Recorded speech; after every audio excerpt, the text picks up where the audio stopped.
The first red flag wasn't her smile. It was how quickly she learned my weaknesses. Not my fears, not my habits, my finances.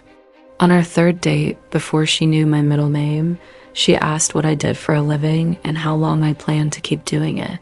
That should have been my warning. Instead, I fell in love with how confident she sounded, how sure she was about wanting a future. I didn't know then that I wasn't falling in love. I was being evaluated. Before we go any further, take a second to like this video, subscribe to the channel, and comment where you're watching from. Stories like this feel unreal until they happen to someone just like you. My name is Ethan Moore. To most people, I was ordinary, mid-30s, calm, polite, nothing flashy. What they didn't know was that I had spent 12 years quietly building a financial empire behind closed doors, investments, real estate, silent partnerships. I learned early that wealth attracts attention, and attention attracts the wrong kind of love. So I lived modestly, old car, simple clothes, small apartment. I wanted to know who would stay when there was nothing to gain. That's when I met Vanessa. She walked into my life like she belonged there, sharp, beautiful, ambitious. She spoke about dreams the way other people spoke about groceries, casually, confidently, like they were already hers. She laughed easily, touched my arm when she spoke, made me feel seen. Within weeks, she was talking about marriage, about stability, about building something together. I told her I worked in consulting. I said my income was steady, not impressive. I watched her reaction carefully. Her smile never faded, but her eyes paused for just a second too long. We married within a year. Friends said it was fast. I said it felt right. The truth is, I wanted to see how far she'd go, believing I was average. What I didn't expect was how quickly her patience would run out. The complaints started subtly. Why we didn't upgrade the apartment. Why I still drove that car.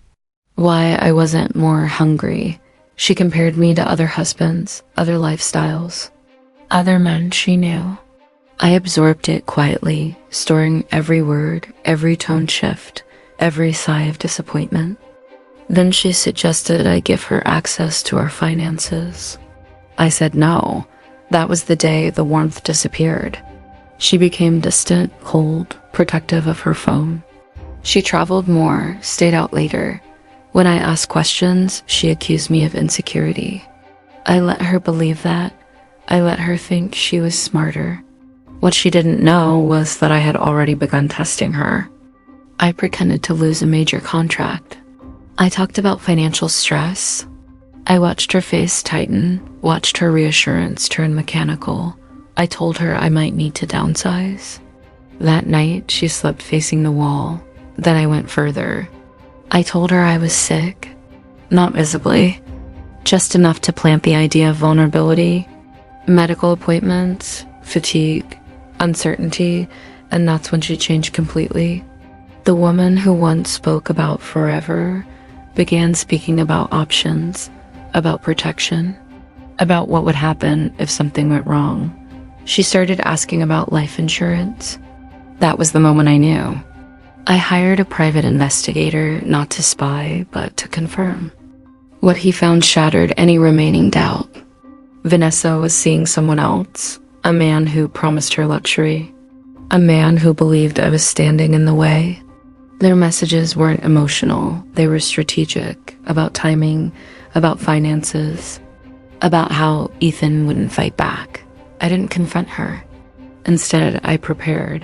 I updated my will, locked down my assets, recorded conversations, documented patterns. I gave her enough rope to reveal herself fully. Then came the dinner. She cooked that night, her favorite trick when she wanted control. She smiled more than usual, touched my hand, told me she loved me. I watched her pour the drink carefully, her fingers steady, practiced. I didn't drink it. I pretended to. I let my head drop, let my body go limp. I heard her gasp real this time. I felt her shaking me, her voice trembling, not with fear, but with panic. Ethan? Ethan? She called for help too late. Not because she cared, but because she realized she might lose everything. At the hospital, I opened my eyes. The look on her face was unforgettable. Shock, fear, rage, relief, all colliding at once. Later, the truth came out. Toxicology, evidence, messages, the man. The plan. Vanessa didn't scream. She didn't beg. She looked at me and said, "You lied to me." I smiled for the first time in months. "No," I said quietly. I protected myself. She was arrested.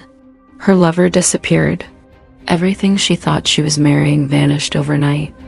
Weeks later, when the silence settled, I sat alone in my apartment, still modest, still quiet, but free. I hadn't lost my life. I hadn't lost my fortune. I had lost an illusion. And that loss saved me. I learned that love doesn't rush you. It doesn't measure you. It doesn't calculate your worth. Real love stays when there's nothing to gain. She married me for money. She just didn't know I was testing her the entire time. And she failed.